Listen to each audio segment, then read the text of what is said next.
Good morning, আশা করি সবাই ভালো আছো। আমিও ভালো আছি। কে কেমন আছো অবশ্যই কমেন্ট করে জানাবে। আর আজকে বাড়িতে কি কি বাজার নিয়েছিল সেটাই তোমাদেরকে দেখাবো। তার সঙ্গে আজকে আমার মেসো এসেছিল। মেসো কী কী এনেছে তার গ্রামের বাড়ি থেকে সেগুলো তোমাদেরকে দেখাবো। চলো একবার দেখিয়ে দিই। এই দেখো, এটা হচ্ছে আমাদের বাজার থেকে এনেছে বাবা। একটা এঁচড় নয়, এরকম 3টে এঁচড় আছে, ফ্রিজে রেখে দেওয়া হয়েছে। আর সজনে ডাঁটা, এতগুলো ডাঁটা এনেছে। আর মেসো বাড়ি থেকে এসেছে টমেটো, পুরো টমেটোর এরকম লুচি টমেটো এনেছে। আর এনেছে লাউ শাক, এখানে এনেছে লাউ শাক। আর মাছ এনেছে, তোমাদেরকে মাছটা দেখাচ্ছি, মাছ আর দুধ। চলো তোমাদেরকে দেখায় মাছটা আর দুধটা।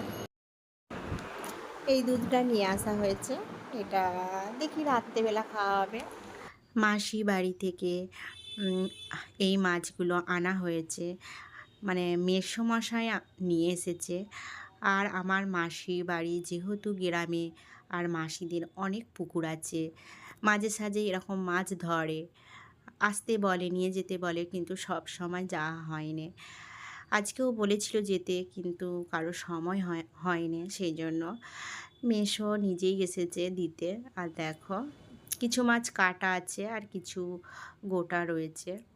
এখন এই বড় মাছগুলোকে কাটতে হবে। চলো আগে কেটে নিই, তারপরে কথা হচ্ছে। মাছগুলো সব সাইজ করে কেটে নিই, তারপরে আসছি। Tata, bye bye.